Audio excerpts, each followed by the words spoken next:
ननं भूतगणादि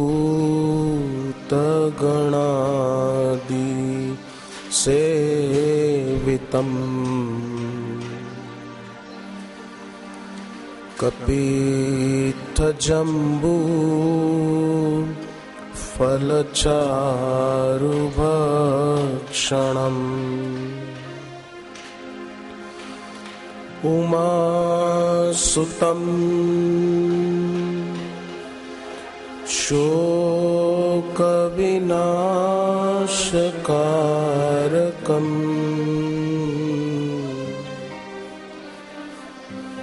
नमामि विघ्नेश्वरपादपङ्कजम्।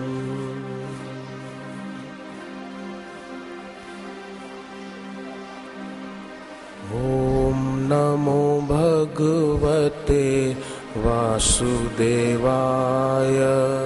ॐ नमो भगवते वासुदेवाय। ॐ नमो भगवते वासुदेवाय।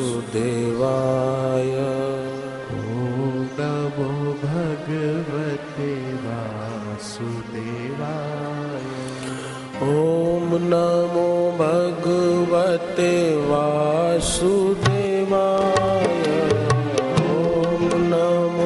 ॐ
नमो भगवते वासुदेवाय।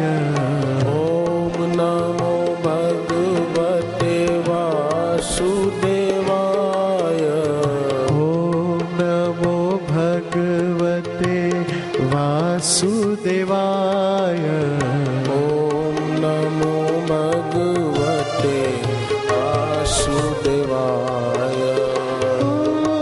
नमो भगवते वासुदेवाय।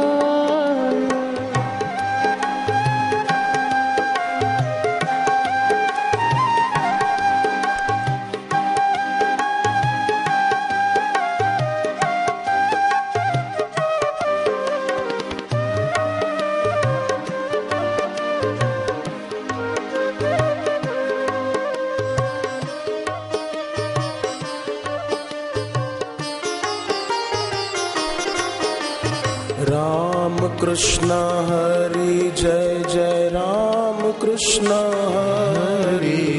राम कृष्ण हरि जय जय राम कृष्ण हरि।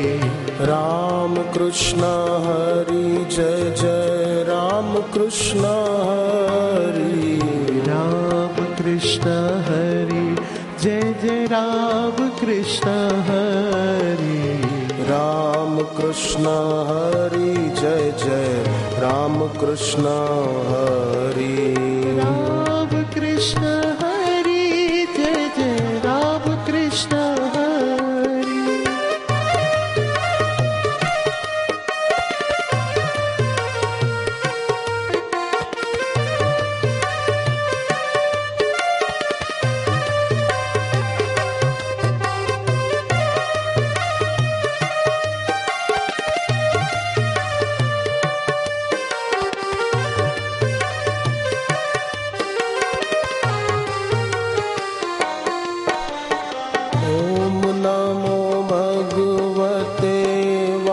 वासुदेवाय। नमो भगवते वासुदेवाय। ओम नमो भगवते वासुदेवाय। ओम नमो भगवते वासुदेवाय। ओम नमो भगवते वासुदेवाय। नमो भगवते वासुदेवाय। ओम नमो भगवते वासुदेवाय। ओम नमो भगवते वासुदेवाय।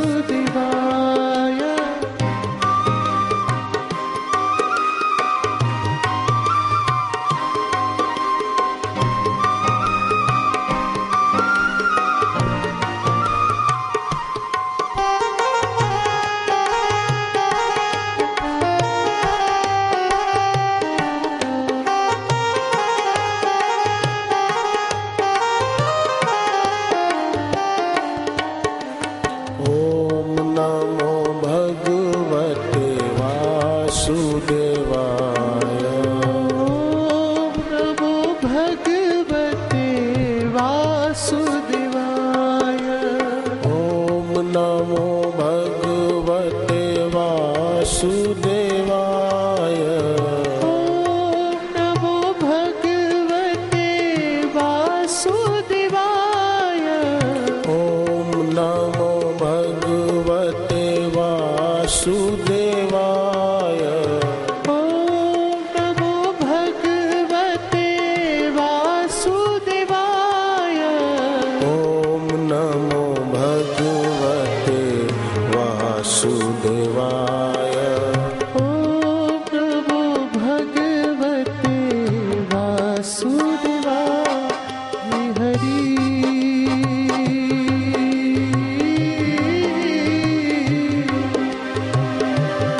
हे हरि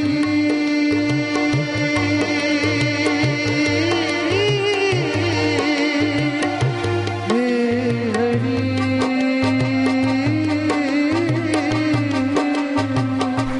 हरि ओम हरि ओम हरि ओम हरि ओम। हरि ओम हरि ओम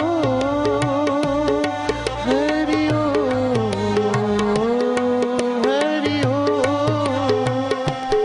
हरि ओम ओम हरि ओम हरि ओम। हरि ओम हरि ओम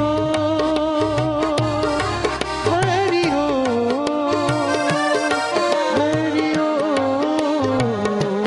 हरि ओम। हरि ओम हरि ओम हरि ओम हरि ओम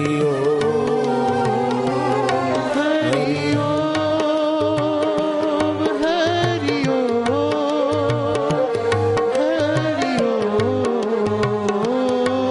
हरि ओम हरि ओम।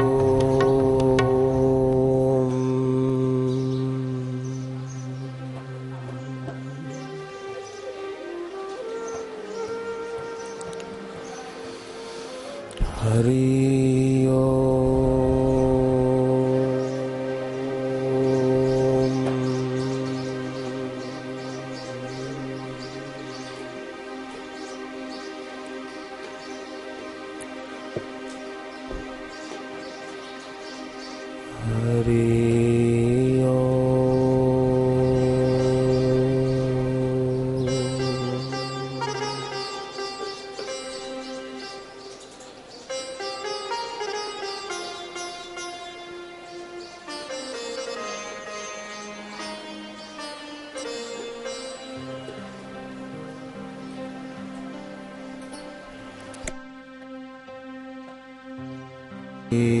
ओम।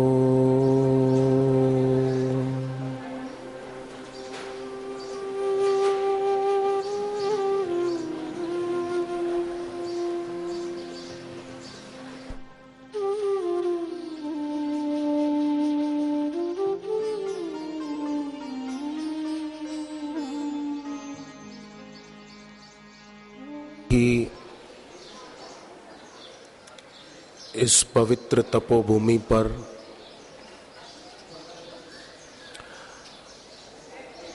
गुरुदेव के पावन सानिध्य में सत्संग हेतु जो भी आए हैं उन सभी के चरणों में वंदन।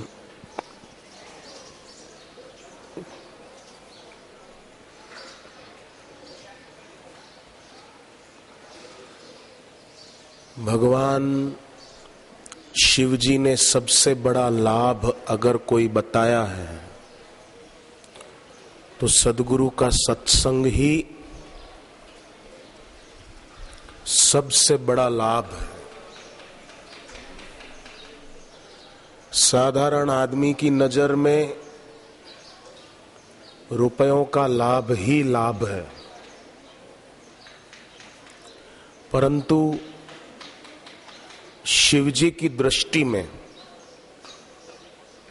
सत्संग का लाभ ही वास्तविक लाभ है। क्योंकि दुनियादार लोग जिसको लाभ मानते हैं कि रुपया कमा लिया तो बोले मेरे को बहुत फायदा हो गया, वो लाभ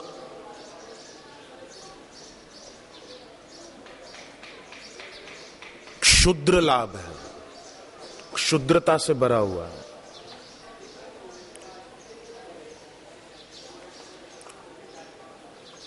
और शिवजी जिसको लाभ मानते हैं वो ऐसा है कि मृत्यु के द्वारा जो छीना न जा सके, शमशान की अग्नि जिसको जला न सके, वो लाभ है। तो गुरु कृपा करते हैं कि साधकों को वो लाभ मिले जो शिवजी की दृष्टि में लाभ है। तो ऐसा सत्संग का, ज्ञान का, भक्ति का लाभ देने वाले गुरु के प्रति शिष्य के दिल में, साधक के दिल में अहोभाव रहना चाहिए। अज्ञानी मूढ़ आदमी के दिल में अहम भाव रहता है, साधक के दिल में अहोभाव रहता है।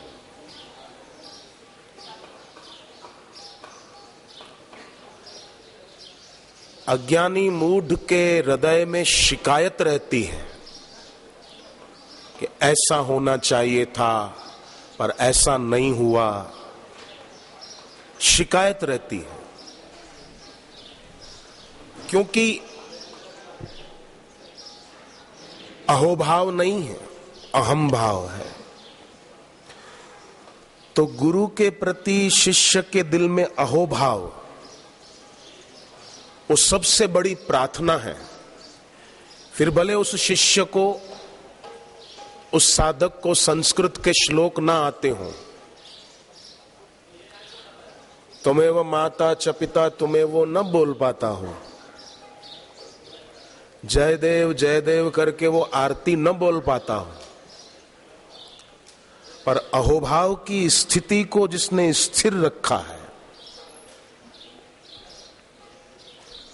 उसकी हर क्षण प्रार्थना हो रही है।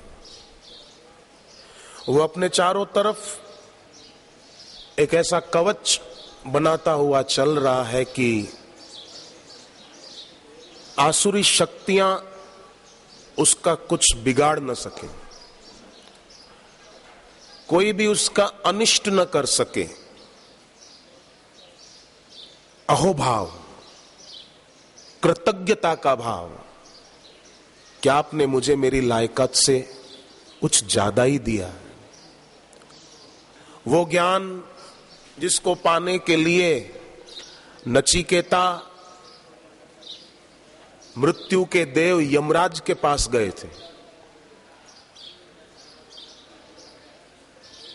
वो ज्ञान जो पाने के लिए कितने बड़े और कितनी लंबी आयु के धनी चांगदेव ज्ञानेश्वर जी महाराज के चरणों में आकर बैठे थे, वो ज्ञान, वो भक्ति, वो भगवान का नाम गुरुदेव से प्रसाद में मिलता है। तो ऐसे गुरु के प्रति कृतज्ञता का भाव, अहोभाव,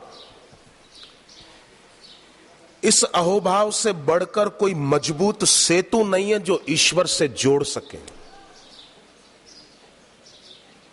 सदगुरु के प्रति अहोभाव एक ऐसा ब्रिज है, एक ऐसा पुल है, एक ऐसा सुदृढ़ सेतु है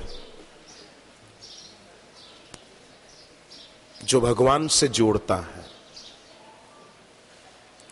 इसलिए ये बड़ी संपत्ति है शिष्य की। और जो साधक, जो भक्त शिकायत से मुक्त रहता है, शिकायत से दूर रहता है, वो ये स्थिति बनाए रखने में सफल हो जाता है। क्योंकि जीवन में अवसर बहुत आते हैं शिकायत करने के। एक तो शिकायत खुद के दिल में होती है कि मेरे को ये नहीं मिला, मेरी दुकान नहीं चलती है, मैंने इतना पाठ किया, मैंने इतनी पूजा की, मैंने इतने व्रत किए, फिर भी मेरे को रुपयों का फायदा नहीं हुआ, मेरी तबीयत अच्छी नहीं हुई, मेरे को बेटा नहीं हुआ, मेरे को बेटी नहीं हुई, मेरे बेटे की शादी नहीं हुई, मेरा खुद का मकान नहीं बना। शिकायत पैदा हो उसके कई अवसर आएंगे जीवन में। क्योंकि जहां भी तीन चीजें हैं वहां शिकायत जरूर रहेगी। और जहां से ये तीन बातों ने विदाई ले ली वहां शिकायत नहीं रहेगी। एक अहम, अहंकार, मैं बड़ा, मैं बड़ा, मैं बड़ा। दूसरी बात अपेक्षा, मेरे को ये चाहिए, मेरे को ये चाहिए, मेरे को कार चाहिए, मेरे को मकान चाहिए, मेरे को रुपया चाहिए। अपेक्षा, मेरे को बढ़िया कपड़े चाहिए, मेरे को बढ़िया बूट चाहिए, मेरे को बढ़िया खाने पीने की चीजें चाहिए। अपेक्षा। और तीसरी बात आसक्ति किसी वस्तु में। जैसे किसी की हो कि मेरे को तो भाई आइसक्रीम बहुत पसंद है, रोज खाने को चाहिए। किसी को सैंडविच पसंद है, रोज खाने को चाहिए। किसी को बर्गर पसंद है, रोज खाने को चाहिए। किसी को कुछ वस्तु में आसक्ति। फिर किसी की होती है व्यक्ति में आसक्ति। ये मेरा दोस्त है, इससे बात किए बिना मुझे चैन नहीं पड़ता। कोई लड़की बोले अमुक मेरी सहेली है, उसके साथ बैठ के खाऊं तो ही खाना अच्छा लगता है। तो ये है आसक्ति।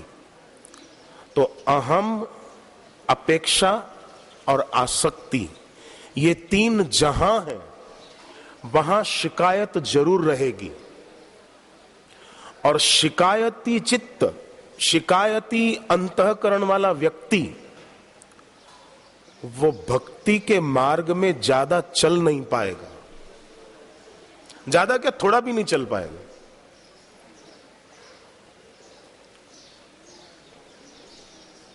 क्योंकि उसका अहम उसके आड़े आएगा, उसकी अपेक्षाएं उसके आड़े आएंगी, उसकी आसक्ति उसके आड़े आएगी।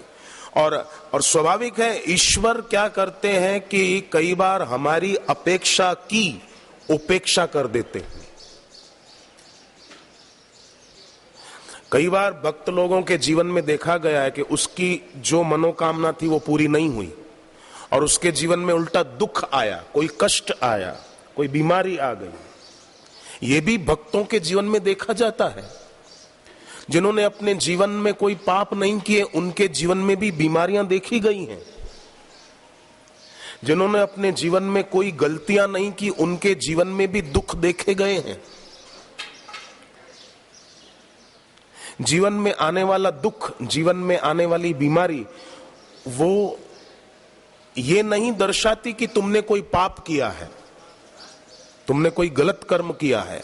जीवन में आने वाला दुख और शरीर में आने वाला रोग वो ये दर्शाता है कि ईश्वर मेहरबान है, ईश्वर को हमारी क्षमता पे भरोसा है, वो हमारा जीवन, हमारा भाग्य संवार रहे। हम पर माया की नहीं, हम पर ईश्वर की कृपा है, गुरु की कृपा है। माया की कृपा होती तो पैसा ही पैसा मिलता, भक्ति नहीं मिलती। पर ईश्वर की और गुरु की कृपा है कि ईश्वर ने अति धन नहीं दिया, नहीं तो उसी में आसक्त हो। आप देखना, जिनके पास बहुत ज्यादा पैसा होता है ना, वो भक्ति नहीं कर पाते।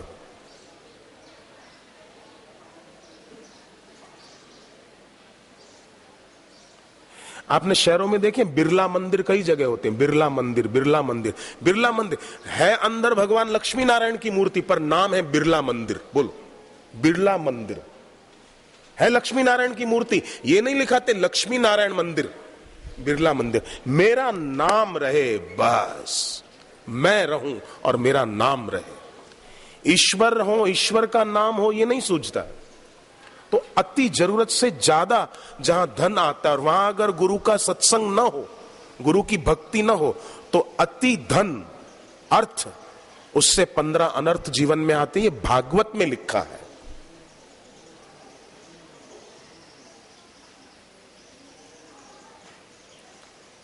तो जहां अहम है, जहां अपेक्षा है, जहां आसक्ति है,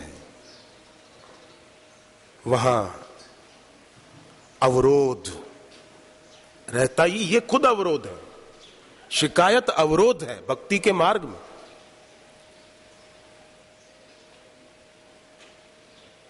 तो इस अवरोध को जो हटा दे वो सचमुच में बुद्धिमान है।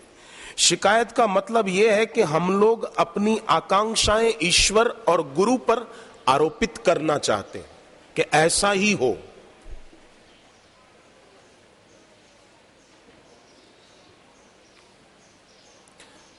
तो प्रार्थना करनी चाहिए कि प्रभु असतो माम सद्गमय तमसो माम ज्योतिर्गमय मृत्योर माम अमृतम गमय। और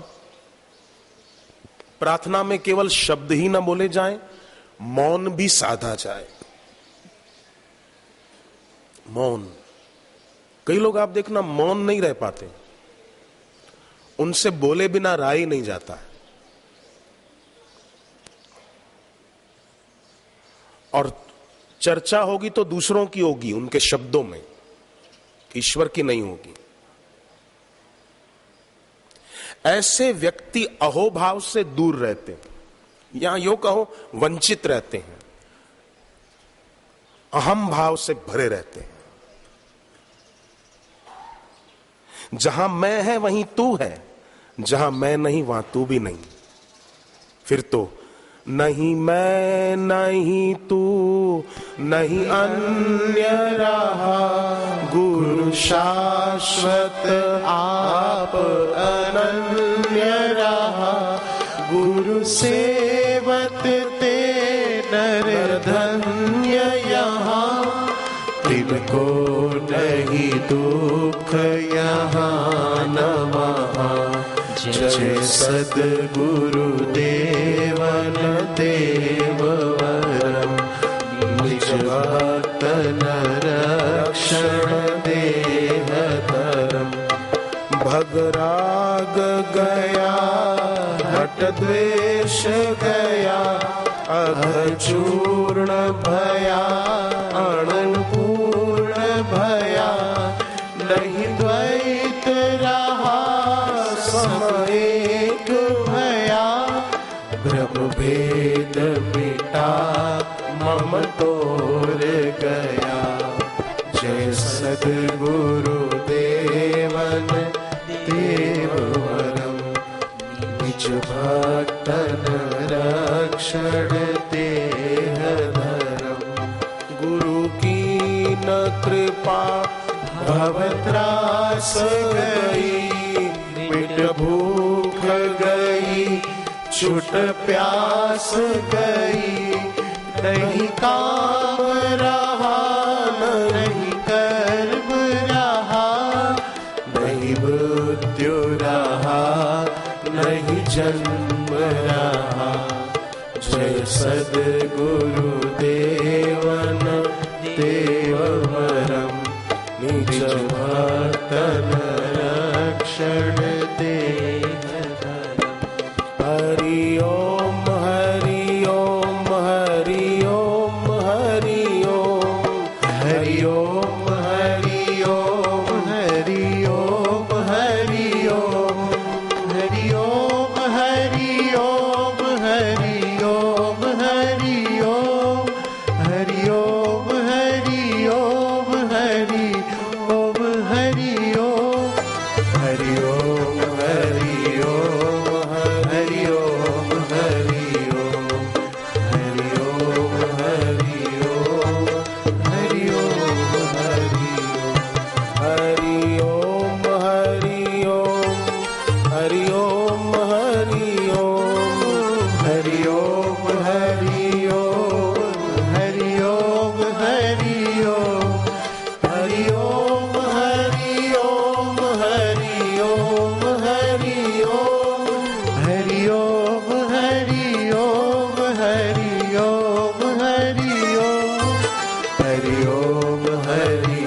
जहां भी अहम होगा, अपेक्षा होगी, आसक्ति होगी, वहां अहोभाव नहीं होगा।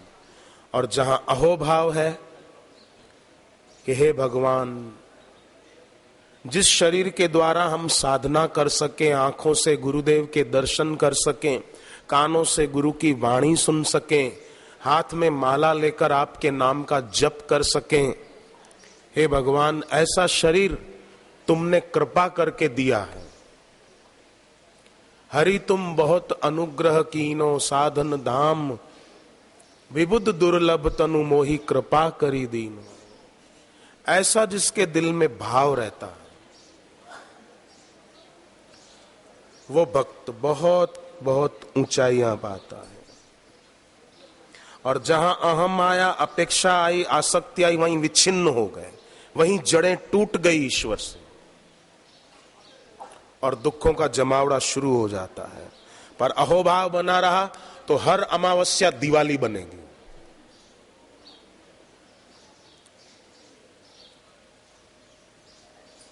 कोई भी मुसीबत पास में फटक नहीं सकेगी। तो अहोभाव से जिस साधक की आंख भर आती है, फिर भले उसे मंत्र बोलने ना आते हो, फिर भी वो प्रार्थना में ही है। प्रार्थना का मतलब ये नहीं कि कोई मंत्र बोलते रहना। प्रार्थना ये अहोभाव की दशा। केवल शब्दों के द्वारा कही हुई प्रार्थना ज्यादा दूर नहीं जाती है।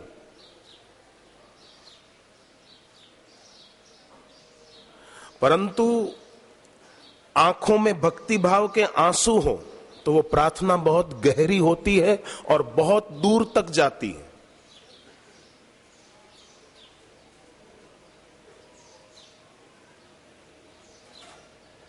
जैसे जनाबाई की आंख में आंसू आते थे भक्ति भाव के, तो कितना काम करते थे और भगवान स्वयं उसके पास आ जाते थे। सखुबाई की आंख में भक्ति भाव के आंसू आते थे, सासू मां परेशान करती थी, उस दुख के कारण रोती नहीं थी, भक्ति भाव से रोती थी, तो उसका रोना प्रार्थना बन गया और उसकी वो गहरी प्रार्थना कितना काम कर जाती थी।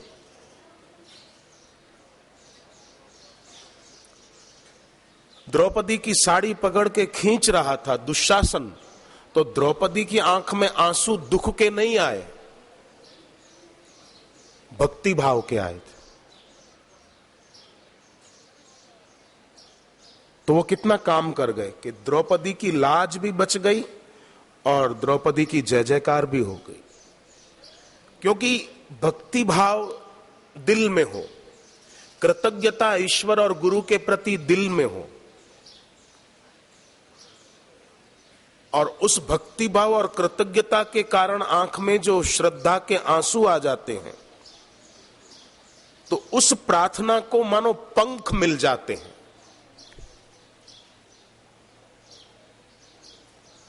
पर में आसक्ति न हो तो साधक को पर लग जाते हैं। पर मीन्स पंख।